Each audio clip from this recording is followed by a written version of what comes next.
I was always pretty much the smallest kid in my grade. Thank God a kid moved in junior high school that was smaller than me. But I wanted to be. I always wanted to play football, and always did play football. But I was just too little, and eventually in junior high school, I had my coach basically told me, "Hey man, you got heart, but you're slow, you're little, and I'm going to try and get you in when I can." And I started kind of realizing, I'm not going to get to play, and practicing all the time for a minute of mop-up duty was not really worth it. So when I got to high school, after I got my ribs cracked for about the third time, I said, you know what, I'm just going to go start doing martial arts, because at that time, it was before the UFC. Everybody assumed that, the karate guys were the killers, the boxers were pussies, and there wasn't wrestling in Arkansas, so you went to the taekwondo school. That's where all the real badasses were. So it's hard for people that are fans of MMA now to realize that somebody that thought they were doing something hardcore went to a taekwondo school. It's just they can't even fathom it. But I didn't feel bad about it. I didn't realize how stupid it was. You just thought that's the way things were done. And so I felt fine about it. And shortly after I started training, at least the guy that I was training with, was into kickboxing and stuff. So I started doing some American rules kickboxing, and that was really fun. And I, at least learned out about how to get into shape. Fundamentally at that time, all kickboxing was just point karate as hard as you can. So it wasn't really any good boxing. But at least I started building some ideas about how to train, how to be tough, and started getting my mindset the way it needed to be to fight MMA. So I come home from college one summer, and or actually a weekend, and one of my friends says, "Man, you got to come over to my house. This thing was on pay-per-view last weekend, and there's this little guy from Brazil, and his family made up this martial art, and he breaks people's arms, and man, you just got to look at it." So I was like, "Okay, man." I get over there and I look at it, and they're like, "What's he doing?" And I think the first fight I saw was him hoist fighting DeLucia, and he gets him in the arm bar. DeLucia's up standing up, and he hoists arm bars him. They're like, "What's he doing?" I'm like, hell if I know what he's doing. But I want to know. I want to find out. So there's a Brazilian guy in the middle of Arkansas with nothing to do and all day to do it. So, I started working with him, and, pretty soon was the best jiu-jitsu guy around here, and was good enough to, when I started MMA, that was the model. You fight a bigger guy, you let him whip your ass until he gets tired, and then you submit him. So I started winning some fights and traveling and winning fights, but I was getting the hell beat out of me doing it. So, but that's the way it was. That's the way you thought jiu-jitsu was. Kickboxing match was here in Sherwood, Arkansas, and it was not a big deal. It was a little community center, and little ring, a few hundred people, not a big deal. The first MMA fight I had was at a casino over in Lula, Mississippi, and going into the fight, I walk around about 140 pounds, and they said, well, we've got to, when it was getting matched up, we've got this kickboxer that weighs 142 pounds. Right? I mean, so I train. Of course, you don't know what you're getting into, I'm out there, I'm going to jump guard on this guy, I'm going to arm bar him, and of course, like I said, that's the way jiu-jitsu was back then. And we get there, the guy shows up, he's 178 pounds. He's a Golden Gloves boxer, and and my thought at the time is first off, Hoist beats big guys, and second off, and kind of Nick Diaz before there was one. I ain't no bitch. I couldn't go out there and tell all my friends, hey, this guy's too big, I'm not gonna fight him. So it's like, yeah, let's fight. And I ended up losing a split decision. There were some rules where there was time limits on the ground, and whether or not I would have submitted him or not, I don't know. But I was close a few times, and we got stood up. But it was fun. It it being at a casino as opposed to a couple of hundred people that were there to watch the kickboxing match here, you know, we were standing behind a curtain, and you know, you hear your music play. You know, when I first came out, you know, I used Ted Nugent's Stranglehold, so it really got me fired up. And you know, that curtain pulls open and that spotlight hits you in the face, and you're a kid and you've never had a spotlight on you, and you know, there's probably 2,000 people in this thing. And man, MMA was so new, there wasn't a term MMA. You know, I mean, you're out there, you're fighting no holds barred. Mm-hmm. And you know, the closest thing I can kind of tell people the way it felt then was kind of like the scene in Gladiator when the guy's pissing down his leg, you know, because you don't know what you're getting into. But then, you know, kind of to even that out, you're young and dumb enough to not really care either. So, but it was great. I wouldn't trade it for anything. My dad never made me feel bad about being a bench warmer in football. You know, my parents are wonderful, but I always kind of felt like I was letting him down. You know, all my friends were all state and all conference and the starters, you know, and you know, there's my dad having to sit with these parents, and I'm never playing, you know, and you know, it embarrassed me for him, you know, and that was part of what drove me, that when I finally found something I was good at, you know, hell, the truth of the matter is I wish I would have been good at football. Hell, I wish I would have been good at golf. I could make millions of dollars and not get myself beat up. But it was that desire to be good at something. You know, it's like I grew up my whole life not really good at anything. And that's, I think, you know, over the course of the years coaching, I've seen lots of good guys peter out and drop out because they're good at everything. They, A, stuff bores them because they're good at everything, or B, once they hit something that's difficult, they don't know how to try hard because everything's always come easy to them. You know, I've had many guys that I played football with that were all state, that were awesome, just would flat admit when they came in here to train, man, this is hard. I don't know how to deal with the difficulty of trying to do this. And so it was just a matter of, you know, to kind of get back to my family, they didn't like it at all. But man, I could tell how proud they were when I won, and you know, when I lost, you know, they're just worried about my safety. But I could always tell my dad was really proud that I was succeeding at something. Everybody kind of goes to their own place. You know, you see some people slapping themselves and doing all this nonsense. To me, my thoughts with all that was, man, I'm 130 some odd pounds. I've got red hair. I fight in pink tights. Man, I can't act like some sort of a badass. That's not me.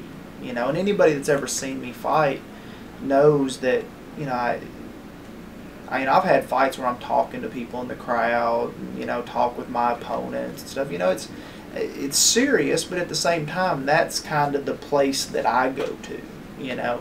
Now, that being said, is there, you know, you said something about, you know, being a different person. I've done things in the cage, like I've, you know, shot and picked people up, and you know, this is kind of the most out of character thing, but I've told people it's really weird. There are times that I've tried to slam somebody on their head, you know, and at the time that's what I'm trying to do. But give me a second after the time, I'm like, man, I would never want to injure somebody like that, you know.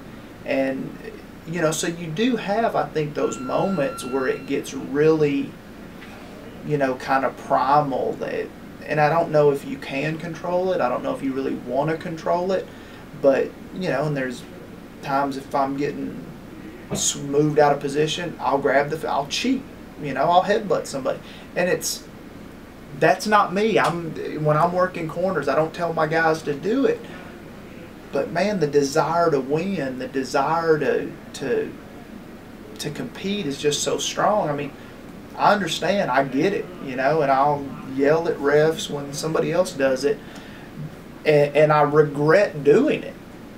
And like I said, just give me a second after I did it, and I'm sorry for it. But that would probably be about it. But as far as like getting out there and just like, I'm going to kill somebody, man, I just want to compete. That's it. I want to push myself, and basically what motivates me when I'm out there is just the fear of losing. And I tell people, for somebody that's lost as much as I have, I can't accept it. I hate it.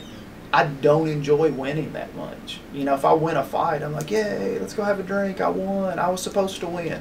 But if I lose, I retire. I go cry. I don't go out. It's just, I don't know why the hell I do it.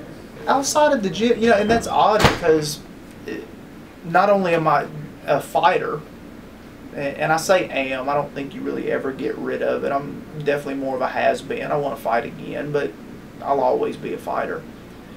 I run a gym, so it's like I'm very rarely out of the gym. But I would hope that they would describe me as loyal more than anything, because I'm very loyal to my friends. Most people would say fairly humorous. I was always kind of the class comedian. I heard a comic one time say the difference between the class clown and the class comedian was the class comedian would talk the class clown into doing the shit that would get him into trouble. So, I tend to enjoy making people laugh, and just hopefully people would say I'm pretty fun to be around. Probably moody like a woman sometimes, but hopefully good things. Like you said, you use the word hurt. I love that word because during a fight, I want to hurt the other guy as much as possible. I don't ever want to injure anybody, but I want him to be so miserable that when I choke him, he's tapping before I ever squeeze, that he's already found his out because he's mentally broken down from just all the other crap that I'm doing. And that's one of the greatest compliments to me, and I know that I'm getting the kind of fight that I want, is when I reach around somebody's neck and they start tapping. That means they're mentally broken, and that all the little amounts of pain have added up. So, the thing with pain is, pain's temporary. It's going to be gone tomorrow. So I don't think there's anything negative about wanting to hurt somebody. People that go out there wanting to injure somebody, that has no place in the sport. It has, it's just like with football. If you want to hit some guy and make him, blow snot bubbles, great. You want to hit some guy and blow his ACL out or something, man, you don't need to be playing the sport. You need help. Most people probably think I'm full of shit when they find out I'm a fighter, because I don't look like, I've got pretty good genetics with my ears. My nose is straight. I've got one tattoo that you can't really even see unless I'm in a tank top. Most people probably just don't believe I'm really a fighter anyway. But I don't get anything negative about it. I would like to hope that the general public is starting to see, more their vision of what an MMA fighter is, more like a George St. Pierre than some of these yahoos at local shows that are decked out with so much fight gear that, and just covered head to toe in tattoos and purple mohawks, and I make fun of people with red hair, and then I realize, oh shit, I got that too. But I hope that it changes. We talked earlier, I think a lot of times the whole MMA fighter thing, it's turning into the new karate black belt. I've known guys that have been in the martial arts 30 years and go, yeah, I'm a black belt. Really? So is my 8-year-old niece. So it's like, I tell somebody, yeah, I fight MMA, and they go, oh yeah, well so does my nephew. My nephew fights MMA, and it's like, oh God, your nephew trains in his backyard and some guy let him fight. We don't do the same thing. Once we opened the gym in 2006, I was like, that's it, I'm done. I can't train. When I start training, I'll be grumpy. You start being grumpy to your clients, you're gonna lose them. and we had to focus on the business. And with Rolly, my partner, was you know, in the Ultimate Fighter. You know, his career was really going strong at the time, and need to focus on him. So, but you know, the itch starts coming, and there ain't but one thing to do. You got to scratch it. So I fought a couple of years ago and won. And I was like, you know, man, I'm better now. I know more than I used to know. I've got a gym now where I can train like I need to train. Man, I'm running out of time. I need to do this. And I had been asked by the promoter, do you want to do a title fight? And I was like, hell no, I don't want to do a title fight. You know, A, I don't want to fight 5 rounds. B, I don't want a title. I don't even know if I'm going to be fighting anymore. You know, I've won a title. I've defended it. I just want to fight and kind of, you know, like Rocky said, I just want to get a little something out of the basement. I don't want to get mangled and just, you know. But, well, come to find out it was a title fight. I didn't think it was, you know, and so we get there, and again, what am I going to do, say no? So nothing really happened in the 3rd round. Nothing really happened in the 4th round. Nothing really happened in the 5th round. And ended up losing a split decision, and it just, you know, it broke my heart, you know, because so many things went right in those first 2 rounds. Honestly, I don't know if it's that I really like to fight. I don't know. If I look down in myself, I don't know if I would enjoy football or race car driving or anything any less if I was good at it. You know, like we talked about earlier, I'm just that guy that's never been that good at anything. So when I find something that I'm good at, I really enjoy it and I pour my all into it. But there is something, you know, that I think kind of gets down into the deep core of me, and you know, when you're fighting with each other. I mean, man, I don't have a lot of stress in my life, because if I'm feeling stressed, man, I go up to the gym and I hit somebody and they hit me, and you know, I get some of these young fighters and I get out and I still spar with them. And of course, they're all bigger, they're all younger, and I think due to my experience, they're getting better training than I got. And you know, they're beating the hell out of me. But man, I feel alive. You know, you know, I kind of made a Facebook status the other day. I had one of my gym shirts that was covered in blood. We had some boxers getting ready to go to nationals, so I got in and boxed with them and got my nose busted. And you know, it's these minutes that I feel 58 allow me to go the rest of the day feeling 28. You know, and so I wouldn't trade it for nothing, man. I love my life. You know, I'd like to hit the lotto on top of my life. But, man, I wouldn't change a thing.